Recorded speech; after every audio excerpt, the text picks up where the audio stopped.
अस्सलाम वालेकुम। HD global series में आपको वेलकम कहते हैं। जैसा कि हमने आपसे प्रॉमिस किया था कि इंशाल्लाह हम प्रिंसिपल्स ऑफ पॉलिसी पे इन डिटेल बात करेंगे।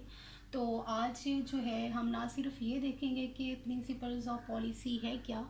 बल्कि इसके साथ साथ हम इसके कीवर्ड्स को, इनकी रूट्स तक जांचेंगे, क्योंकि हम जानते हैं कि लेजिस्लेचर जो है उसका एक एक वर्ड जो है वो अपने अंदर इन डेप्थ रखता है, और लेजिस्लेचर का कोई भी जो वर्ड है विदाउट एनी कॉज और रीज़न नहीं होता। तो इसलिए हम जो है इनको, इनके रूट्स तक जांचने की कोशिश करेंगे कि बेसिकली जो है जो लॉ मेकर है या जो हमारा कॉन्स्टिट्यूशन है वो हमें कहना क्या चाह रहा है। और इसके साथ साथ हम इस लिहाज से भी अपने प्रिंसिपल्स ऑफ पॉलिसी को जांचेंगे कि हमारे जो स्टूडेंट्स कम्पिटिटिव एग्ज़ाम्स की तैयारी कर रहे हैं या जिनका डिस्क्रिप्टिव टेस्ट होना है, वो किस तरह करके उनको ऐसे आ जाता है या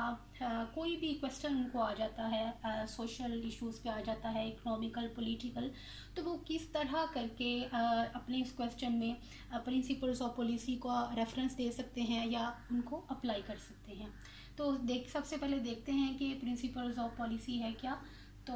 जैसा कि आप जानते हैं कि HD ग्लोबल सीरीज़ का बेसिक पर्पस ना सिर्फ लॉ में जो लॉ के स्टूडेंट्स हैं वो उनका सब्जेक्ट हैं, बल्कि सोसाइटी का हर तबका जो है हमारे लिए उनकी हमारी ये सीरीज़ है कि जिस हद तक हम उन तक बेसिक जो लॉ है पहुंचा सकते हैं हम उन तक पहुंचाएं। तो इसको बहुत ही आसान अल्फाज में अगर बात की जाए कि प्रिंसिपल्स ऑफ पॉलिसी हैं क्या, तो हम इसकी एग्जांपल इस तरह करके ले सकते हैं कि जैसे हम अक्सर बात करते हैं कि he is a man of principle. Like हम ये भी कहते हैं कि भाई ये मेरे असूल के ख़िलाफ़ है या मेरा असूल नहीं है। तो कि ऐसे ऐसे ऐसी बातें, ऐसे प्रिंसिपल्स, ऐसे असूल कि जिसको हम अपनी डे टू डे लाइफ में फ़ॉलो करते हैं, ठीक है, जिसके मुताबिक हमारी ज़िंदगी का, या एक इंसान जो ये बात कर रहा होता है कि भाई ये मेरा प्रिंसिपल नहीं है, ये मेरा असूल नहीं है, तो कि वो अपनी ज़िंदगी में, अपने कोलेक्टिव एंड इंडिविजुअल लाइफ में अपने सरगर्मियों को अंजाम देने के लिए जिन कवायद को फॉलो करता है, जिन कवानीन पर वो अमल करता है, वो जो उसकी अपनी ज़ात के लिए बनाए होते हैं कि ये उसकी लिमिट्स हैं या इसके मुताबिक उसने काम करना है, तो वो क्या कहता है कि ये मेरे असूल है। तो इसी तरह हम कह सकते हैं कि माजरत चाहते हैं, तो इसी तरह प्रिंसिपल्स ऑफ पॉलिसी जिनको हम रियासत के बुनियादी असूल का नाम भी देते हैं या रियासत साजी का नाम भी देते हैं, इनको हमारे आर्टिकल्स 29 to 40 जो है वो डील करते हैं। और इस सिलसिले में जो सबसे पहला हमारा आर्टिकल 29 है, इससे पहले मैं आपको ये बता दूं कि हम इनको इनके एब्रीवेशन के तौर पे POP, नेक्स्ट हम जब अपनी इस लेक्चर में बात करेंगे तो हम इनको POP से जो है ना वो रेफ़र करेंगे। तो सबसे पहला हमारा जो आर्टिकल इस हवाले से है 29,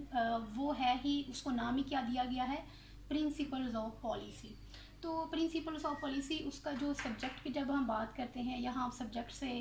फिर हमारा जो बात है वो चली जाती है फंडामेंटल राइट्स के ऊपर, कि जब उसमें हमने देखा कि फंडामेंटल राइट्स की जब कॉन्स्टिट्यूशन बात कर रहा है तो उसमें स्पेसिफिकली बात करता है द सिटीज़न की, राइट, या बात करता है सेक्शन ऑफ सोसाइटी की बात करता है। लेकिन जब हम प्रिंसिपल्स ऑफ पॉलिसी की बात करेंगे तो इसमें आप गौर कीजिएगा कि इसमें जो लॉ है वो कह रहा है the state shall take, right, या वो बात करेगा दी ऑर्गन की बात करेगा, दी अथॉरिटी की बात करेगा, पर्सन परफॉर्मिंग ऑन बिहाफ की बात करेगा, ठीक है। तो इसके हमारे पास सब्जेक्ट्स क्या हैं, ऑर्गन,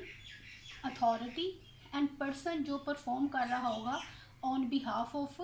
अथॉरिटी और ऑर्गन। तो इससे मुझे क्या मुराद ये है कि ये रिस्पॉन्सिबिलिटी लाई करता है ऑर्गन पे, अथॉरिटी पे। ये वर्ड्स जो हैं वो कॉन्स्टिट्यूशन यूज़ कर रहा है उन पर्सनस के लिए, उन अदारों के लिए जिनको वो सब्जेक्ट कर रहा है, राइट। एंड सेकेंडली, जब इसमें बात आपने बड़ा वहाँ पे पढ़ा होगा इस आर्टिकल में कि subject to availability of resources, कि इससे क्या मुराद है। क्वेश्चन यहाँ पे ये राइज होता है कि इससे क्या मुराद है कि subject to availability of resources.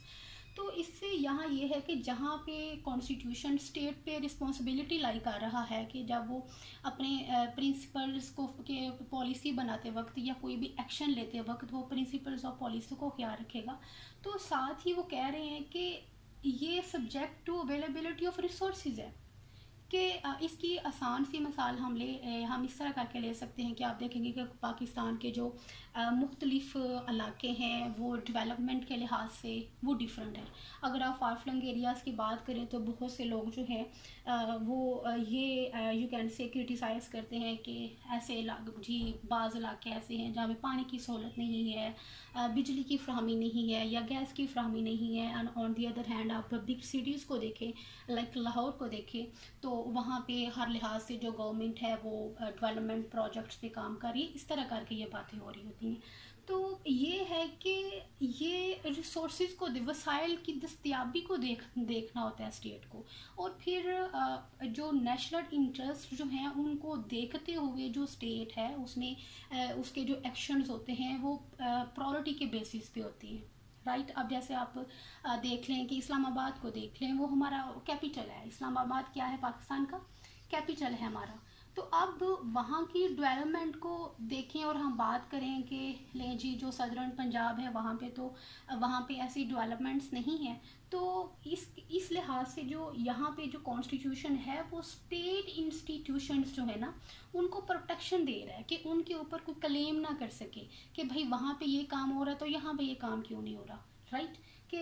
अगर रिसोर्सेज होंगे, जिस तरह के वसाइल होंगे जो स्टेट है उसके मुताबिक इन प्रिंसिपल्स को फॉलो करते हुए अपने शहरियों की के तहफ़्फ़ुज़ के लिए, उनकी बेहतरी के लिए जो है ना वो इक़दाम करेगी। एंड सेकंड, आप आर्टिकल 29 की क्लॉज 3 में देखेंगे, वहाँ पे वर्ड यूज़ हुए होंगे कि जो गवर्नर हैं और जो प्रेसिडेंट हैं वो हर साल जो है एक रिपोर्ट तैयार करेंगे किसके लिहाज से, प्रिंसिपल्स और पॉलिसी के लिहाज से। जो प्रेसिडेंट है वो फेडरेशन के जो मामलात हैं उनको देखते हुए, और जो गवर्नर है वो प्रोविंस के जो मामलात हैं उनको देखते हुए प्रिंसिपल्स और पॉलिसी जो है वो बनाएंगे। और हर साल बना के क्या है कि वो रिस्पेक्टिव जो असम्बलीज़ होंगी, जैसे प्रेसिडेंट जो है वो पार्लियामेंट में, और उसके बाद जो गवर्नर साहब हैं वो प्रोविंशियल असम्बली में वो जो रिपोर्ट है उसको जनाब वो वहाँ पे सबमिट करेंगे, वहाँ पे बात होगी, इनके ऊपर डिस्कशन होगी। तो इस सिलसिले में हमारा नेक्स्ट आर्टिकल है responsibility with respect to principles of policy. तो जैसे हमने आर्टिकल 29 में देखा कि वहाँ पे सब्जेक्ट हमारे पास क्या थे, organ, authority and the person जो उनके बिहाफ पे काम कर रहे हैं। तो यहाँ पे जो स्टेट है वो रिस्पॉन्सिबिलिटी लाई कर रही है इन तीन आप इनको इंस्टीट्यूशंस का नाम दे लें, आप इनको डिपार्टमेंट्स का नाम दे लें, कि ये तीन क्योंकि पर्सन हैं जिनको डायरेक्टली जो कॉन्स्टिट्यूशन है वो एड्रेस कर रहा है कि ये तीनों जो हैं वो कोई भी ऐसा एक्शन या ऐसा जो लॉ है ना ऐसा एक्शन करेंगे और ना ही कोई ऐसा लॉ जो है वो बनाएंगे जो कि प्रिंसिपल्स ऑफ पॉलिसी के अगेंस्ट हो। ये उन पे रिस्पॉन्सिबिलिटी लाई कर रहा है। लेकिन इसके साथ साथ ही आपने जो है बहुत प्रोमिनेंटली लॉ जो है वो कह रहा है कि ऐसा कोई भी एक्शन जो कि इन तीनों ने लिया होगा या एक्ट बनाया होगा, नॉट कॉल्ड इन क्वेश्चन। क्या है, नॉट कॉल्ड इन क्वेश्चन। अब इससे मुराद क्या है, अब इसकी बहुत ही आसान अल्फाज में अगर बात की जाए तो हम देखते हैं कि अगर कोई फंडामेंटल राइट जो है वो इन्फ्रिंज हो तो कोई भी पर्सन जो है ज़रूरी नहीं कि जिसका वो राइट जो है वो इन्फ्रिंज हो वही, बल्कि कोई भी थर्ड पर्सन भी जो है वो केस जो है वो दायर कर देता है, वो एप्लीकेशन फाइल कर देता है। एंड समटाइम्स आपने देखा होगा कि जो हमारी सुप्रीम कोर्ट है वो भी वो सू मोटो ले लेती है कि अगर कोई किसी का फंडामेंटल राइट जो है वो इन्फ्रिंज हो रहा हो या उसको वो पूरा ना हो रहा हो, ठीक है। तो लेकिन यहाँ पे क्या होता है कि आप किसी भी ऐसे एक्शन को या लॉ को आप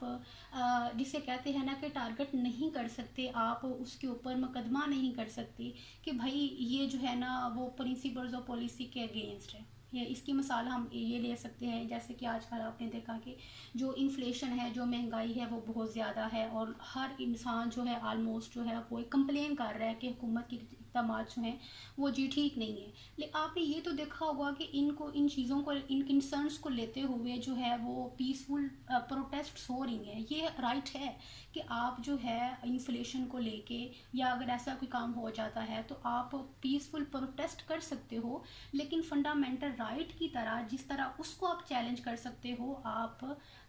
जैसे इन्फ्लेशन है आप उसको चैलेंज नहीं कर सकते, क्योंकि अगर हम देखें और करें तो ये इन्फ्लेशन क्यों है? अगर हमारी महंगाई हो रही है, टैक्सेस जो हैं वो लगाए जा रही हैं, तो वो हमारी सस्टेनेबिलिटी के लिए है कि अगर IMF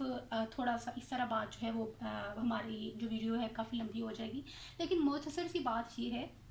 कि जो स्टेट अगर ऐसे कोई एक्शन लेती है जो कि इंडिविजुअल लेवल पे या कलेक्टिवली बेनिफिट के लिए हों, तो हम उन पे क्वेश्चन अराइज नहीं कर सकते। तो इसलिए जो कॉन्स्टिट्यूशन है जहाँ इनकी रिस्पॉन्सिबिलिटी, इन पे जिम्मेदारी ऐड कर रहा है कि इनका कोई भी जो लॉ है और इनका कोई भी जो एक्शन है वो अगेंस्ट ये जो असूल बताए गए हैं इनके मुनाफी नहीं होना चाहिए। तो साथ साथ इनको प्रोटेक्ट भी कर रहा है कि अगर ये जो भी एक्शन लेंगे या कोई भी ये लॉ बनाएंगे, कोई काम करेंगे, तो उनको कॉल इन क्वेश्चन जो है वो नहीं लाया जा सकता। तो इस हवाले से हमारा जो नेक्स्ट आर्टिकल है 31, जो कि हमें बताता है इस्लामिक वे ऑफ लाइफ। तो इससे मुराद क्या कि according to fundamentals of Islam जो हैं उनके मुताबिक ज़िंदगी गुजारने के लिए जो स्टेट है वो पॉलिसीज़ बनाएगी कि ऐसी कोई पॉलिसी नहीं बनाई जाएगी जो कि अगेंस्ट इंजंक्शंस ऑफ इस्लाम होगी। तो यहाँ पे आप गौर कीजिए तो बड़ा ही जो है ना प्रोमिनेंटली यू कैन से कि वर्ड यूज़ हुआ है मुस्लिम्स के लिए। कॉन्स्टिट्यूशन जब हम उस आर्टिकल 31 को रीड आउट करते हैं कि जो स्टेट है वो ऐसे इकदाम करेगी like Islamic way of life के, जहाँ पे इस्लामिक का वर्ड यूज़ हुआ साथ ही उन्होंने मुस्लिम्स का वर्ड यूज़ कर दिया। तो इससे ज़ाहिर हमारे पास क्या हो रहा है कि एक तरह से प्रोटेक्शन ऑफ मिनॉरिटीज़ की बात हो रही है कि कहीं ऐसा ना हो कि अगर हम जस्ट सिटीजन्स का वर्ड यूज़ करें तो ये स्पेसिफाई हो जाएगी जी all the persons who are living in Pakistan. नहीं, बल्कि उन्होंने अपेरेंटली वाज़ह तौर पे ये कह दिया कि इस्लाम की, जहाँ पे इस्लामिक वे ऑफ लाइफ की बात आई है, तो साथ ही उन्होंने मुस्लिम्स का वर्ड भी यूज़ कर दिया कि मुसलमानों के लिए ये कहीं के जो मिनॉरिटीज़ जो पाकिस्तान में अकलीतें जो रह रही हैं वो ये ना समझ बैठें या कोई उनके ऊपर ये वाला जो प्रिंसिपल है उसको लागू करने की कोशिश ना करें। लाइक देखें कि कितनी दूर की एक तरह से जो सोच है वो यहाँ पे ना सिर्फ दूर की सोच सोची गई, बल्कि साथ साथ क्या है कि मिनॉरिटीज़ को एक सेंस ऑफ सिक्योरिटी दी गई। और जैसा कि आप देखते हैं कि हमारा इस्लाम भी तो हमें यही तरकीब देता है कि क्या है कि दीन में कोई जबर नहीं। तो अगर हम थोड़ा सा गौर करें तो वाज़ह हमें ये होता है कि जब ये कॉन्स्टिट्यूशन बन रहा था, जैसा कि हमने देखा कि जो इसके प्रीएम्बल में रेजोल्यूशन जो इस जब हम बात करते हैं इसके प्रीएम्बल की, जब हम इसके प्रीएम्बल की बात करते हैं कि रेजोल्यूशन ऑफ पाकिस्तान जो है उसको वहाँ से उठा के इनफैक्ट इसका जो है वो सब्सटेंटिव पार्ट बना दिया गया। तो जब इनको ये सारे यू कैन से कि जब लॉज बन रहे थे तो उनका बेसिक जो पर्पस था वो ये भी था कि हम अकॉर्डिंग टू इस्लाम जो है अपना कोई भी एक्ट बनाए तो उसकी जो है एक तरह से उसकी जो हिकमत है या उसकी जो दूरअंदेशी है उसको भी मद्देनज़र रखा जाए। तो इस लिहाज से जब इस्लामिक वे की बात आई तो साथ ही मुस्लिम्स का वर्ड भी यहाँ पे यूज़ कर दिया गया। और सेकेंडली हम देखते हैं कि प्रिंसिपल्स ऑफ पॉलिसी क्या कहता है कि स्टेट शैल प्रोवाइड फैसिलिटीज़, कि ये उसकी ज़िम्मेदारी है कि वो ऐसी सहूलतें फ़राहम करेगी, ऐसा माहौल फ़राहम करेगी अपने सिटीज़न्स को कि जिसके तहत वो अपनी ज़िंदगियाँ जो हैं वो इस्लाम के मुताबिक, उसकी रवायात के मुताबिक, उसकी तालीमात के मुताबिक जो है उनको बसर कर सकें। तो इस सिलसिले में स्पेसिफाई क्या कर दिया कि जो टीचिंग ऑफ होली कुरान है उसको कंपलसरी कर दिया कि स्टेट ऐसा माहौल फ्राहम करेगी कि जहाँ पे ये जो है ये कंपलसरी इसको कर दिया गया। इस्लामिक मॉरल स्टैंडर्ड्स जो हैं उनको प्रमोट किया गया, जो यूनिटी है उसको जो है प्रमोट करने के लिए इक़दाम किए जाएँ। ऑर्गेनाइजेशन ऑफ ज़कात हो गया, हमारे पास जो मॉस्क्स हैं उनको ऑर्गेनाइज़ किया गया और आइंदा करने की जो एक तरह से तलकीन की गई। और इसलिए हम देखते हैं कि हमारे पास ज़कात एंड उशर ऑर्डिनेंस की सूरत में जो हमारे पास एक्सक्यूज़ मी जो ऑर्डिनेंस बना, तो वो किस लिए बना? वो इस वजह से बना क्योंकि हमें प्रिंसिपल्स ऑफ पॉलिसी दे दिए गए थे कि आपने ऐसे इक़दाम करने हैं। इनको फुलफ़िल करने के लिए जो है ये भी हम देखते हैं हमारे पास मार्ज़ वजूद में आया। फिर हम देखते हैं कि जो मॉस्क्स हैं उनके ऊपर कोई टैक्स लागू नहीं होता। इनफैक्ट जब हम ज़िया की बात करते हैं कि जिसमें इस्लामाइजेशन को बहुत ज़्यादा प्रमोट किया गया, तो उस वक़्त जो इमाम मस्जिद हैं उनकी इवन जो सैलरीज़ हैं वो भी जो थी उनको कायम किया गया, ताकि जो है ज़्यादा से ज़्यादा लोग इस तरफ आएँ। तो मज़ीद हम इस सिलसिले में ये देखते हैं, जैसा कि अभी हमने ज़िक्र किया आज की हमारी इस वीडियो में इन 3 प्रिंसिपल्स ऑफ पॉलिसी का, और बेसिकली तो हमारे पास 12 हैं, जो कि इंशाल्लाह हम अपनी आने वाली वीडियो में उनको इन डिटेल बात करेंगे। हमारी नेक्स्ट वीडियो जो है वो आर्टिकल्स पे देखने के लिए हमारे साथ जुड़े रहिए। Thank you.